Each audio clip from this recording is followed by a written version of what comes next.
Hi friends, welcome back to my channel. ഇന്ന് നമ്മുടെ ചാനലിൽ ഒരു എഗ് ഇപ്പി നൂഡിൽസിൻ്റെ റെസിപ്പിയാണ് കേട്ടോ കാണുന്നത്. അതിന് മുമ്പ് ചാനൽ ആരെങ്കിലും ആദ്യമായി കാണുന്നവരുണ്ടെങ്കിൽ ചാനലൊന്ന് സബ്സ്ക്രൈബ് ചെയ്യുക, അതുപോലെ തന്നെ ഒരു സപ്പോർട്ടും ചെയ്യുക കേട്ടോ. അപ്പം നമുക്ക് വീഡിയോയിലേക്ക് പോകാം. അപ്പം ആദ്യം തന്നെ നമുക്ക് വേണ്ടത് ഒരു അടി കട്ടിയുള്ള പാത്രമാണ് കേട്ടോ. ചൂട് കട്ടിയുള്ള ഒരു പാത്രത്തിലേക്ക് ഒരു 1.5 ടീസ്പൂണോളം ഓയിൽ ഒഴിച്ച് കൊടുത്തിട്ടുണ്ട്. ശേഷം ഞാനിവിടെ 5 രൂപയുടെ ഇപ്പി നൂഡിൽസാണ് എടുത്തത്, 5 പാക്കറ്റ്. അപ്പോൾ ഒരു തക്കാളി ഞാൻ കട്ട് ചെയ്ത് വെച്ചിട്ടുണ്ടായിരുന്നു, അത് നമുക്ക് ഓയിലിലേക്ക് ഇട്ട് കൊടുക്കാം. എന്നിട്ട് ഇതിലേക്ക് കുറച്ച് ഉപ്പാണ് കേട്ടോ ആഡ് ചെയ്യുന്നത്. നമ്മളുടെ കയ്യിൽ ഓൾറെഡി ഇപ്പി നൂഡിൽസിൽ ഉപ്പുള്ളത് കൊണ്ട് നമ്മൾ കുറച്ച് മാത്രം ഉപ്പിട്ടാൽ മതി. വേണമെങ്കിൽ നമുക്ക് ഉള്ളിയും കൂടെ ഒരു ഉള്ളി ചേർക്കാം നമുക്ക് കട്ട് ചെയ്തിട്ട്. പക്ഷേ ഞാനിവിടെ ഉള്ളി എടുത്തിട്ടില്ല, പെട്ടെന്ന് തന്നെ ഉണ്ടാക്കിയെടുക്കാമെന്ന് പറഞ്ഞിട്ടാണ്.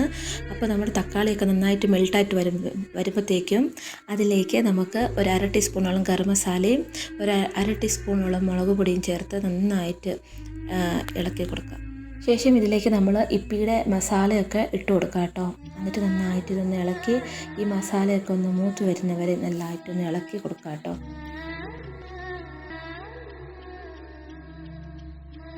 ഇപ്പോൾ മസാലയൊക്കെ മൂത്ത് വന്നിട്ടുണ്ട്. ഈ സമയം നോക്കി നമ്മൾ ഇതിലേക്ക് ആവശ്യത്തിനുള്ള വെള്ളം ഒഴിച്ചു കൊടുക്കണം കേട്ടോ. നൂഡിൽസ് വേകാനുള്ള എത്ര വെള്ളമാണ് അത്ര വെള്ളം ഒഴിച്ചു കൊടുത്തത് നന്നായിട്ട് തിളച്ചതിന് ശേഷം നമ്മൾ എടുത്ത് വെച്ചിട്ടുള്ള ഇപ്പിയുടെ നൂഡിൽസ് ഉണ്ടല്ലോ അതിലേക്ക് ഓരോന്നായിട്ട് കൊടുക്കാം. അതിനുശേഷം ഇത് നന്നായിട്ട് കുക്കായി വരണം, എന്നിട്ട് ആ വെള്ളമൊക്കെ വറ്റി വരണം. ഞാനൊരു മൂടി വെച്ചിട്ട് ഇപ്പോൾ അടച്ച് വെച്ചിട്ടുണ്ട്.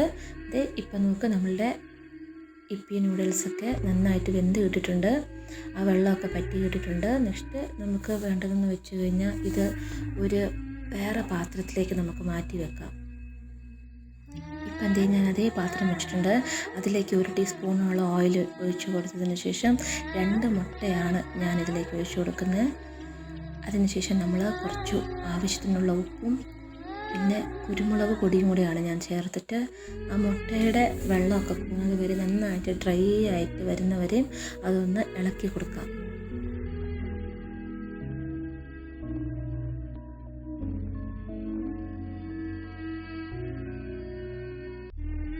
ഇപ്പം നമുക്ക് മുട്ട ഡ്രൈ ആയി കിട്ടിയിട്ടുണ്ട്, കറക്റ്റ് പരുവത്തിൽ കിട്ടിയിട്ടുണ്ട്. ഇതിലേക്ക് നമ്മൾ എടുത്ത് വെച്ചിട്ടുണ്ടായിരുന്ന ആ ഇപ്പി നൂഡിൽസിനെ ഇട്ട് കൊടുക്കാം. എന്നിട്ട് അതിലുണ്ടായിരുന്ന കുറച്ച് വെള്ളമൊക്കെ ഉണ്ടാവുമല്ലോ അതിനെയൊക്കെ നമുക്ക് നന്നായിട്ട് ഇളക്കിയിട്ട് ഡ്രൈ ആക്കി എടുക്കണം. നന്നായിട്ട് ഇളക്കി അതിനെ പറ്റിച്ചെടുക്കണം. അതിൻ്റെ തുള്ളി പോലും വെള്ളമില്ലാതെ അതിനെ നല്ലതായിട്ട് ഡ്രൈ ആക്കിയിട്ട് എടുക്കണം. ഇപ്പം ഇങ്ങനെ കിട്ടിയിട്ടുണ്ട്. ശേഷം ഇതിലേക്ക് ഉപ്പ് കുറവുണ്ടെങ്കിൽ മാത്രം കുറച്ച് ഉപ്പ് ഇട്ട് കൊടുക്കാം. ശേഷം അതിലേക്ക് കുരുമുളക് പൊടിയാണ് ഞാൻ ഇട്ട് കൊടുക്കുന്നത് കേട്ടോ. അപ്പം കുരുമുളക് പൊടിയും കൂടെ ഇട്ട് കൊടുത്തിട്ട് ഒന്നും കൂടി നമുക്ക് നന്നായിട്ടൊന്ന് ഇളക്കി കൊടുക്കാം. അവസാനമായി നമ്മൾ ഇതിലേക്ക് ആഡ് ചെയ്യുന്നത് നമ്മുടെ മല്ലിച്ചപ്പാണ് കേട്ടോ. ചെറുതായിട്ട് കട്ടാക്കി വെച്ചിട്ടുണ്ടായിരുന്നു ഞാൻ മല്ലിച്ചപ്പ്. അപ്പോൾ അതും കൂടി ഇട്ട് കൊടുത്തിട്ട് ഒന്നും കൂടി നമുക്കൊന്ന് ഇളക്കി കൊടുത്ത് ഡ്രൈ ആക്കി എടുക്കാം.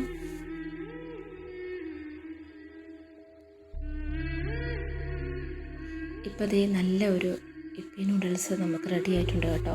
ഈസി ആയിട്ട് ചെയ്യാം, ഒരു വെറൈറ്റി ടേസ്റ്റാണ്. നിങ്ങളിത് മസ്റ്റായിട്ട് ട്രൈ ചെയ്ത് നോക്കുക.